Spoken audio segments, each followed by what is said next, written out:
میرے آقا کا فرمان ہے، اگر آپ اس فرمان پر عمل کریں گے، اگر آپ اس فرمان پر عمل کر کے یعنی اس پر عمل کریں گے، غور کریں گے، تو ضرور مجھے یقین ہے آپ کی پریشانی دور ہو جائے گی، آپ کی حاجت پوری ہو جائے گی، آپ کا مقصد پورا ہو جائے گا۔ کوئی انسان اولاد چاہتا ہے تو اللہ کی طرف سے اولاد جیسی نعمت مل جائے گی۔ کوئی سفر کرنا چاہتا ہے، اس کا سفر آسان ہو جائے گا۔ کوئی چاہتا ہے میرا قرض دور ہو جائے، اس کا قرض بھی آسانی سے ختم ہو جائے گا۔ کوئی چاہتا ہے مال و دولت میں برکت ہو جائے تو اللہ کی طرف سے برکت بھی ہو جائے گی، رحمت بھی ہو جائے گی۔ تو حضرات محترم میرے نبی کا ایک فرمان ہے، حضرات محترم صحابہ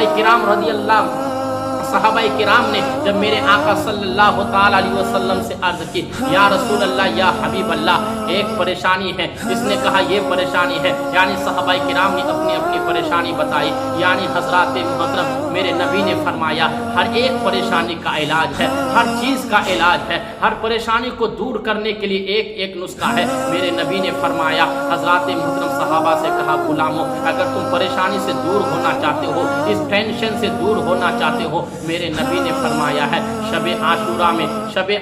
میں نماز پڑھا کرو اور یوم عاشورہ میں نماز پڑھا کرو، آپ اس پریشانی سے دور ہو جاؤ گے، اس ٹینشن سے دور ہو جاؤ گے۔ میرے آقا صلی اللہ تعالی علیہ وسلم نے اس پریشانی کا حل بتایا ہے۔ میرے آقا ارشاد فرماتے ہیں، یعنی محرم الحرام کی 10 تاریخ کو جو انسان 8 رکعت نماز پڑھتا ہے اور دین میں جو 2 رکعت نماز ادا کرتا ہے، میرے آقا فرماتے ہیں اس انسان کی حاجت پوری ہو جاتی ہے، اس انسان کی حاجت پوری ہو جاتی ہے۔ میرے نبی فرماتے ہیں 10 محرم الحرام کی رات جو انسان 8 رکعت نماز ادا کرتا ہے، میرے نبی فرماتے ہیں وہ بندہ جب آخری سجدہ کرتا ہے، یعنی 8ویں رکعت کے لیے جب آخری سجدہ کرتا ہے اور اپنے سر کو سجدے میں رکھتا ہے، میرے آقا فرماتے ہیں سر کو سجدے سے اٹھانے سے پہلے اللہ تعالیٰ اس کی مغفرت فرما دیتا ہے، اللہ تعالیٰ اس کی دعا کو قبول فرما لیتا ہے، اس انسان کی حاجت پوری ہو جاتی ہے۔ حضرات محترم میرے نبی نے یہ نسخہ بتایا ہے، میں آپ کو وہ بھی بتاؤں گا کہ 8 رکعت نماز کیسے پڑھی جاتی ہے، جو رات میں پڑھی جاتی ہے۔ دین میں 2 رکعت نماز پڑھی جاتی ہے، وہ کس طرح پڑھی جاتی ہے جس کے ذریعے سے ہماری پریشانی حل ہو جائے، جس کے ذریعے سے یہ ٹینشن دور ہو جائے۔ میرے نبی نے وہ نسخہ بتایا ہے، صحابہ کرام کے درمیان میرے آقا نے ارشاد فرمایا ہے۔ حضرات محترم تو ہمیں چاہیے 10 محرم الحرام کی رات یعنی شب عاشورہ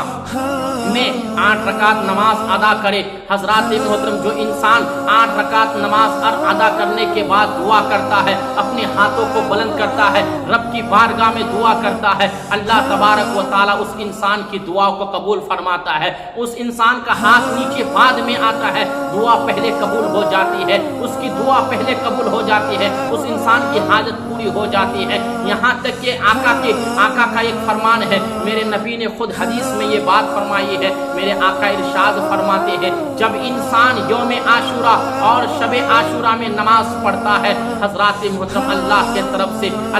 طرف سے 25 مرتبہ ندا آتی ہے، اللہ تعالیٰ 25 مرتبہ اس انسان کے لیے کہتا ہے، 25 مرتبہ اللہ کے طرف سے آواز آتی ہے، اے انسان مانگ، تو کیا مانگنا چاہتا ہے؟ اگر تجھے اولاد کی خواہش ہے، اگر تو اولاد مانگتا ہے تو تجھے اولاد بھی مل جائے گی۔ اگر تو مال و دولت میں برکت لینا چاہتا ہے، تیری مال و دولت میں برکت بھی ہو جائے گی۔ اپنے گناہوں کی بخشش کرانا چاہتا ہے، تیری مغفرت بھی ہو جائے گی۔ اللہ فرماتا ہے، اللہ کی طرف سے ندا آتی ہے، اگر تو چاہتا ہے کہ میرا سفر آسان ہو، تیرا سفر بھی آسان ہو جائے گا۔ اگر تو چاہتا ہے کہ قرض سے ہمیں نجات مل جائے تو اللہ تبارک و تعالیٰ تمہیں قرض سے دور فرما دے گا۔ حضرات محترم یعنی جو انسان شب عاشورہ اور یوم عاشورہ میں نماز پڑھ کے اپنے رب کی بارگاہ میں ہاتھ پھیلاتا ہے، رب کے طرف سے 1-2 مرتبہ نہیں، میرے نبی فرماتے ہیں 25 مرتبہ یہ ندا آتی ہے، 25 مرتبہ یہ صدا آتی ہے۔ اللہ تعالیٰ خود اپنے بندے کو آواز دیتا ہے، اے بندہ مانگ، تو کیا مانگنا چاہتا ہے؟ اگر کوئی انسان، میرے نبی فرماتے ہیں کوئی انسان اولاد کے لیے دعا کرتا ہے، اللہ کے طرف سے اولاد جیسی نعمت مل جاتی ہے، اولاد جیسی دولت مل جاتی ہے، اس انسان کی دعائیں اولاد کے مطابق قبول ہوتی ہے۔ کوئی انسان چاہتا ہے کہ مال و دولت میں برکت ہو جائے تو مال و دولت میں برکت ہو جاتی ہے، اس انسان کی دعا اس حاجت کے مطابق پوری ہو جاتی ہے۔ قبول ہو جاتی ہے۔ کوئی انسان چاہتا ہے کہ جب جب سفر کروں میرا سفر آسان ہو جائے، اس انسان کی دعا یعنی قبول ہو جاتی ہے، اللہ اس کے سفر کو آسان کر دیتا ہے۔ اب وہ سفر میں اگر جب جب سفر کرے گا، کبھی بھی کوئی پریشانی آنے والی تھی یا آنے والی تھی، تو اللہ تبارک و تعالیٰ اس پریشانی کو دور کر دے گا اور اس انسان کو اس کے منزل مقصد تک پہنچا دے گا، اور آسانی کے ساتھ وہ انسان سفر کرے گا اور اپنی منزل مقصد تک پہنچ جائے گا۔ اگر کوئی انسان چاہتا ہے کہ جب جب میں مال و دولت میں کماؤں اس میں برکت ہو، آپ چاہتے ہیں جو انسان اس طرح کے دعا کرے گا، میرے نبی فرماتے ہیں اللہ تعالیٰ اس انسان کے مال و دولت میں برکت پیدا فرمائے گا، اس کی کمائی میں برکت ہوگا، اس کی کمائی میں برکت ہوگی، اللہ کی طرف سے وہ رحمت نازل ہوگی، اللہ تعالیٰ اس بندے پر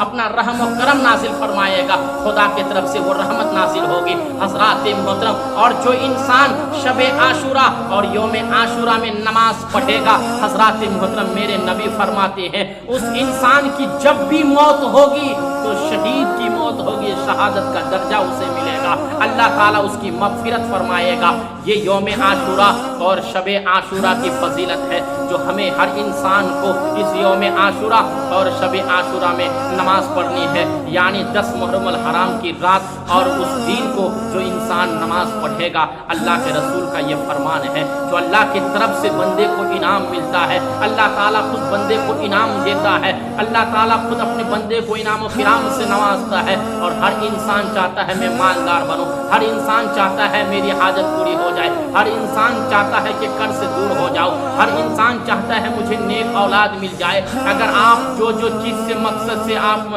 اپنے مقصد پورا کرنا چاہتے ہیں اپنی حاجت کے مطابق، تو اگر آپ چاہتے ہیں کہ اولاد مل جائے، آپ چاہتے ہیں کہ مال و دولت میں برکت ہو جائے، اگر آپ غنی ہونا چاہتے ہیں، اگر آپ مالدار ہونا چاہتے ہیں، اگر آپ مالدار بننا چاہتے ہیں، اور اگر آپ چاہتے ہیں کہ میری عمر لمبی ہو جائے، میرا گناہ معاف ہو جائے، میری خطا معاف ہو جائے، عمر لمبی ہو جائے، اگر آپ چاہتے ہیں تو آپ شب عاشورہ اور یوم عاشورہ میں آپ نماز پڑھا کریں، انشاءاللہ میرے نبی کے فرمان کے مطابق اللہ کی طرف سے اللہ تبارک و تعالیٰ تمہارے گھر میں وہ برکت نازل فرمائے گا، تمہارے مال و دولت میں بھی برکت ہو جائے گی، اللہ تمہاری عمر کو بھی لمبی فرما دے گا، اور تمہارے دعا کے مطابق تمہاری حاجت بھی پوری ہو جائے گی، اللہ تمہارے دعاؤں کو بھی قبول فرما دے گا، کیونکہ آقا خود فرماتے ہیں جب انسان اس رات کو اس دن میں اپنے ہاتھ رب کی بارگاہ میں پھیلاتا ہے تو ہاتھ نیچے بعد میں آتا ہے، اللہ کی بارگاہ میں دعا پہلے قبول ہو جاتی ہے، لیکن خلوص کے ساتھ، اچھی نیت کے ساتھ، یعنی اچھے ارادے کے ساتھ انسان جب رب کی بارگاہ میں سجدہ کرے گا، اس سجدے کی برکت سے اللہ اس انسان کی دعا قبول فرمائے گا۔ تو حضرات محترم، شب عاشورہ یعنی 10 محرم الحرام کی رات جو نماز پڑھی جاتی ہے وہ 8 رکعت نماز پڑھی جاتی ہے، اور نماز پڑھنے کا طریقہ کیا ہے میرے نبی نے خود ارشاد فرمایا ہے۔ حضرات محترم، نماز پڑھنے کا طریقہ یہ ہے، غور سے آپ سنیں، چاہے تو آپ 2 رکعت کر کے پڑھیں یا آپ 4 رکعت کر کے 8 رکعت نماز پوری کریں، لیکن نماز پڑھیں آپ لوگ، اس کی برکت اور فضیلت بہت ہے۔ حضرات محترم، پڑھنے کا طریقہ یہ ہے کہ آپ یوم عاشورہ اور شب عاشورہ کی نیت کریں، اس کے بعد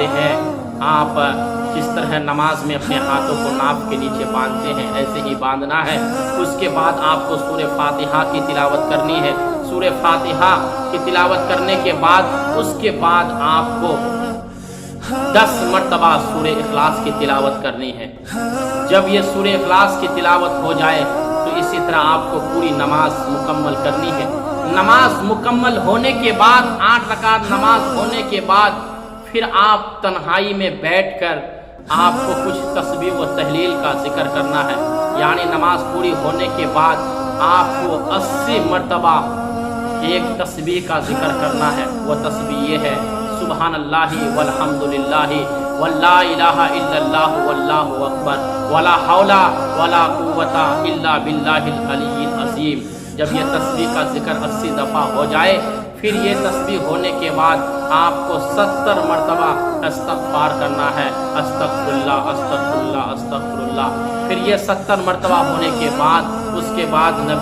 نبی پر اور نبی کے آل و اصحاب پر 70 مرتبہ درود شریف پڑھنا ہے۔ یہ سب کچھ ہونے کے بعد پھر آپ کو اپنی حاجت کے مطابق رب کی بارگاہ میں دعا کرنی ہے، رب کی بارگاہ میں ہاتھ پھیلانا ہے، جس مقصد کے تحت آپ کو دعا کرنا ہے کرے، اللہ تعالیٰ اس نماز کی برکت سے آپ کی دعا قبول ہو جائے گی، اور اللہ تعالیٰ آپ کو انعام و کرام سے نوازے گا۔ یہ تو رات کی نماز ہے، اور دن میں جو پڑھی جاتی ہے وہ 2 رکعت پڑھی جاتی ہے۔ وہ 2 رکعت نماز پڑھنے کا طریقہ یہ ہے کہ آپ کو عاشورہ کی نیت کرنی ہے، اسی طرح آپ کو ہاتھ ناف کے نیچے باندھنا ہے، پھر اس کے بعد سورہ فاتحہ کی تلاوت کرنی ہے۔ سورہ فاتحہ ہونے کے بعد آپ کو 15 مرتبہ،